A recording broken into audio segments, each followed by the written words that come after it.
What's good, yo? We back with another video, and we got another K-Flock update coming straight from his lawyer on that case, and he gives a little bit more details. And I know the video looks long and crazy, but I'm not gonna talk too long because he basically broke down everything that's going on in the case for real. And yeah, he even brought up like Reddit thread, and he was spitting facts. I ain't gonna lie, I love K-Flock's music, but I really do think that they're taking advantage of him, not giving him bail, and really trying to use him as an example because he's a drill rapper. He is from the area he's from, and he talks about the stuff that he talks about in his music. Free K-Flock, that's all I'm gonna say. I'm not gonna talk too much. Y'all gonna let me know what y'all think about this. Comments down below. I'm gonna get up through. Appreciate y'all for rocking with me. Keep doing y'all, keep doing me. Be safe, stay dangerous. And also, I almost forgot, the original link to the podcast, K-Flock's Lawyers podcast, is in the description. It's the first one. Go click that and show him love. Jeffrey Lichtman for Beyond the Legal Limit. I'm back, and we're here to talk about the K-Flock case. Real name, Kevin Perez, my client, charged with murder stemming from an incident in December of 2021 in Harlem.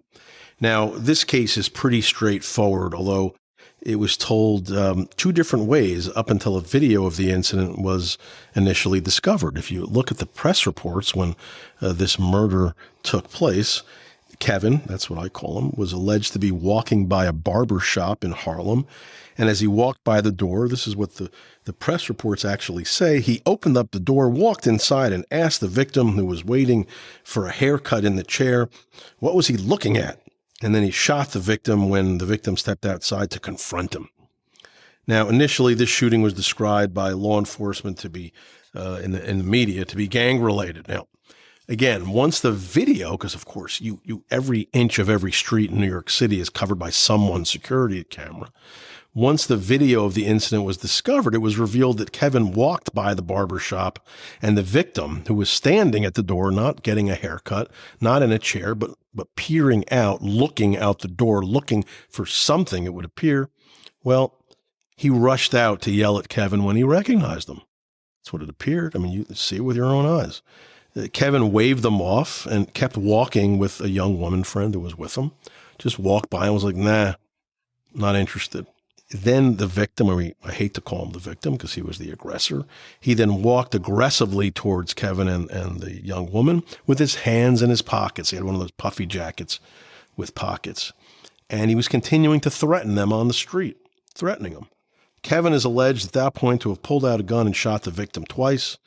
When the victim was placed on a stretcher, a loaded gun fell out of his pocket. So when his hand was in the pockets and he was rushing towards Kevin Perez, my client, K-Flock, well, his hand was on a gun, a loaded gun, and confirming that the threats he was making were not empty threats, I would say.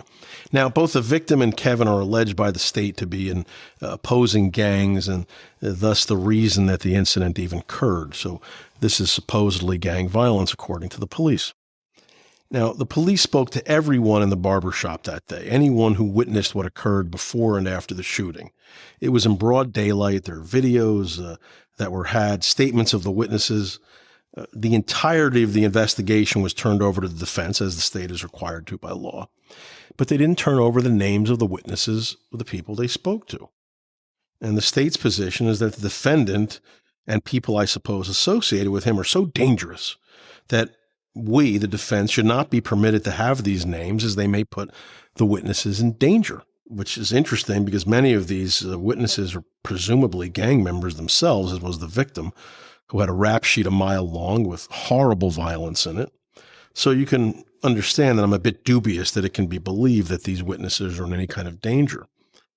But their position, presumably, the state, is that this is gang violence, and gangs do all sorts of bad things to people that are witnesses against somebody in the gang. I get it. Now, it's obviously important that we have a chance to interview these witnesses because they may have seen or heard what occurred when the actual shooting went down.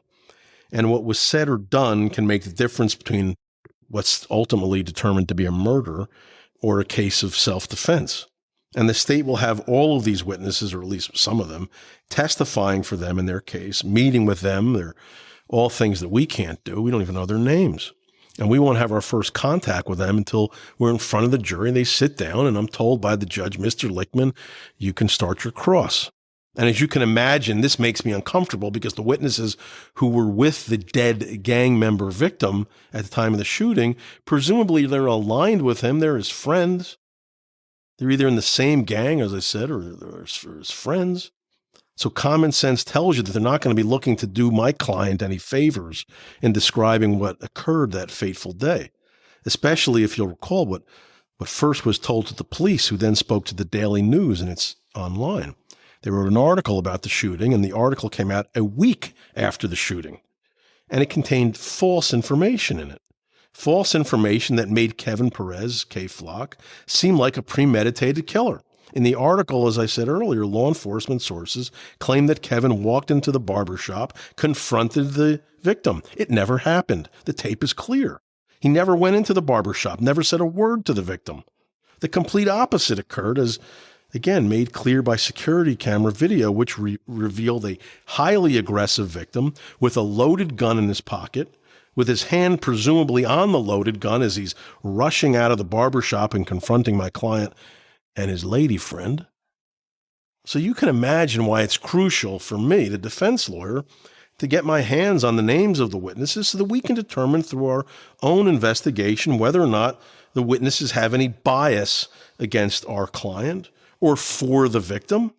The jury needs to hear about bias. That's an acceptable area of impeachment.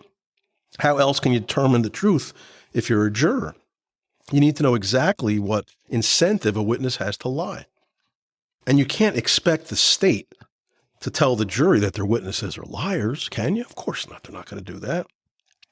Now, their basis for refusing to turn over the names is, as I said, danger to the witnesses. But the law is pretty clear on this. There's a middle ground, a compromise that exists. Me, the defense attorney, can agree to not turn over the names of the witnesses to my client, to do the investigation myself with just my office and an investigator. And in this way, there can be no real claim that my client will get his hands on the names of the witnesses and do anything to intimidate or harm them, which of course is a joke as it is, because he's never even been accused of obstruction of justice or even approaching a witness in this case, let alone harming or threatening them. There's no accusation. There never has been. He hasn't done a thing like that. He's been a good boy since he's been arrested. He turned himself in. He wasn't even caught. He turned himself in. So we're told that the motion for this protective order to prevent us from getting that part of the discovery is going to be made months ago. This has been going on for 6 months.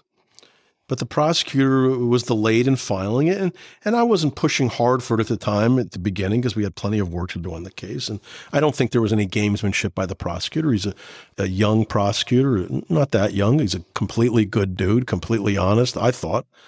I still think. I don't want to say thought past tense. He's a solid guy. He's been very easy to work with.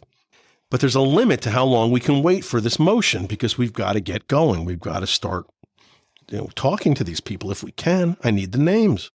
And finally, just as the prosecutor is about to make the motion for the protective order, which will enable us to respond to the motion, which will enable a judge to make a ruling on the motion, which will hopefully enable me to get my hands on the witnesses' names, the prosecutor sent an email to the court announcing the following. This occurred in July.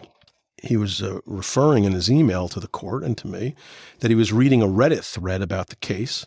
The title of the thread was, quote, "This is the judge presiding over K. Flock murder case." And it discussed the judge in the case, a woman judge named Melissa Jackson.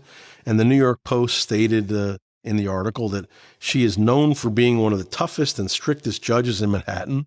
And there was a screenshot of an article in the New York Post about how tough she is as a judge. It was in the Reddit thread. And the prosecutor in our case, in his email to the court, noted that one of the posters in the thread wrote, quote, "If you all was real K. Flock fans, you all would get the judge clapped." That means killed. And that's scary. The prosecutor noted, though, however, just from reading it, that he had no reason to believe that Kevin K. Flock either knew the poster, knew about the thread, or was in any way connected to the thread. Of course he wasn't aware of it. He's in jail. He doesn't have Reddit in jail.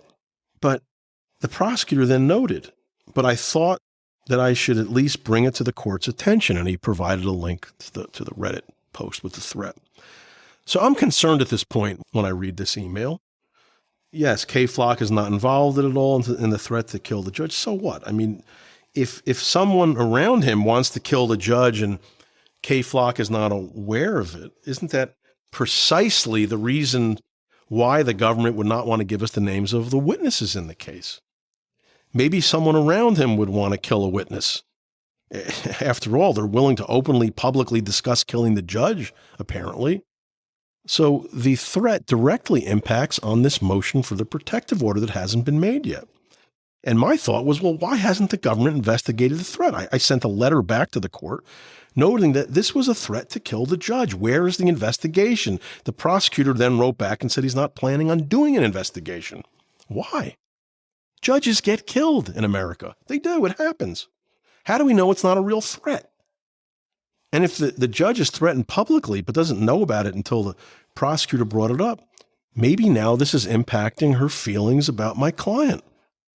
Maybe she shouldn't be the judge in the case because she's prejudiced by it. I don't know. I didn't know. I didn't have a chance to speak to her when this email was initially sent by the prosecutor.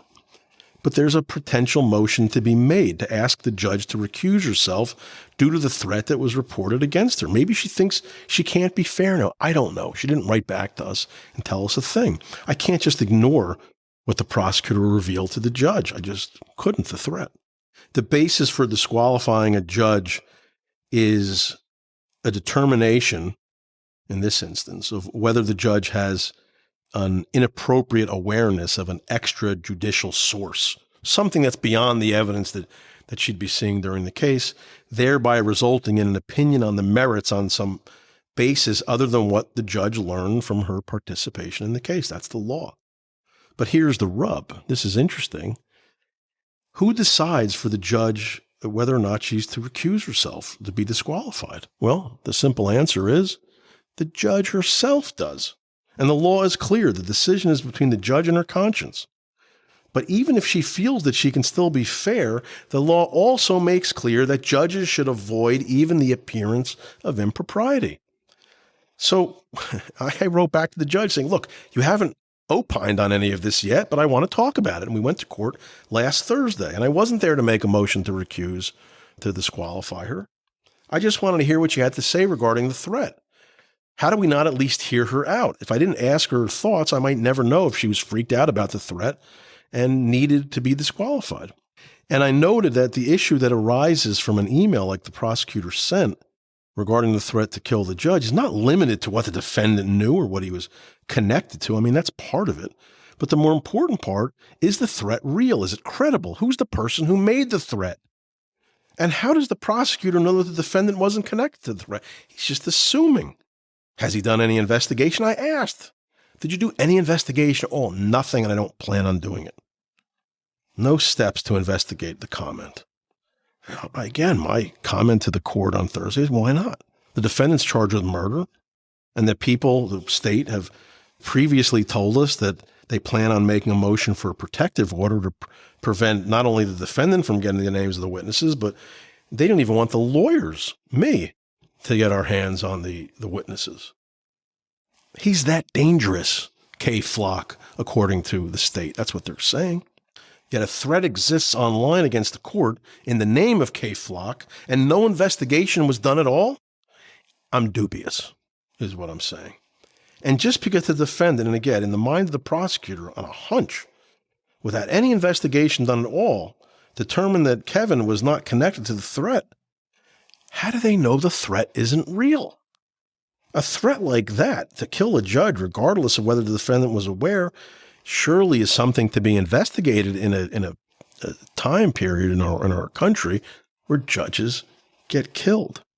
So if a decision, and apparently has been made, not to even investigate the threat, as it's not deemed credible for no reason at all, what was the purpose of even bringing it to the court's attention if it's not a real threat?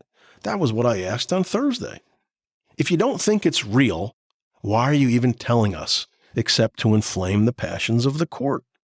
I mean, why did it need to be passed at all? No one knew about it. Nobody read it. At least the defense lawyers and the judge doesn't. The prosecutor apparently does. And I explained that it was clear to me that the only aim of passing along this threat to kill the judge, which was apparently spontaneously deemed to be a non-threat, it's to prejudice the court at a time when a motion for a protective order regarding discovery, regarding the names of the witnesses, and a very important motion that, if granted, will make it nearly impossible for the defense to conduct any kind of meaningful investigation of the state's witnesses, that email that was sent with the threat to the judge, they sent it right at the time this motion is about to be filed. And the criteria for granting a motion for the protective order to prevent us from getting the names of the witnesses is obviously the concern for the safety of the witnesses. Also, what happened is that when this motion was initially brought up in March, when it was first discussed in front of the court, I indicated it to the judge, and it hadn't been filed yet, but it was at least previewed. I indicated, look, I'm not going to fight this to the death. I'm willing to take a middle ground. I don't need the defendant to get the names of the witnesses. I just need them for my own investigation. And the law is clear. That isn't acceptable at times unless the danger is so severe. That's an acceptable middle ground. That's often the ways a motion for a full protective order that nobody on the defense side can get the names of witnesses. That's often how the issue is resolved. And the court reacted positively to my concession. And although it certainly wasn't binding, her agreeing with me and nodding her head, because the motion hadn't even been filed yet. But now we have this extrajudicial threat to the court, which neither the court nor the defense was even aware of. And the people claimed without any investigation at all is unfounded. I don't see how. It was dropped into the court's lap just when the motion for the protective order is about to be filed. I'm not sure what the purpose of doing such a thing was for, except to harm the defense's chances on that motion. And I don't mean to be repetitive, but these are issues that unless you're a criminal defense lawyer or in the system, they're not second nature to you. That's why I'm explaining it repetitively. My point is that if the prosecutor doesn't think that the threat was even remotely credible based on no evidence, no investigation, why tell the judge? I mean, I guess in case she's walking down Reddit Street and she needs to have eyes behind her back? Why does she need to know about something that's not even real, according to the state? Now, of course, the irony of all of this is the judge is 70 years old and she's forced to retire by law by the end of this year. She is not going to be the trial judge regardless, because the case will not be tried by the end of this year. But she is the one that's making the decision on the government's motion for the protective order, and that's a hugely important issue. Now, one of the reasons that I wanted to appear before the judge, and as I said, I never made a motion to recuse her response that she's been threatened before, she'll be threatened again, she's not concerned. I believe her.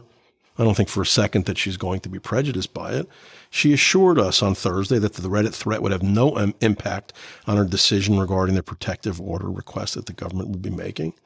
But at least there's finally a date for the motion to be filed, and we expect a decision by early November, less than 2 months before the case is to be reassigned to another judge because of our judge's retirement, Judge Jackson.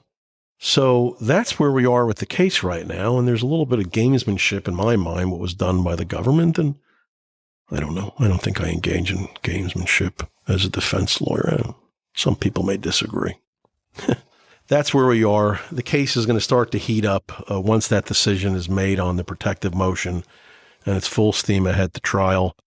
I don't see Kevin being convicted of any murder because I think he would be dead right now if he didn't use self-defense. He and his friend, his lady friend, would both be dead, in my mind, clearly, with a maniac who's rushing at them with a loaded gun with a bullet in the chamber and his hand on a gun approaching my client and his girlfriend. I mean, what would you do?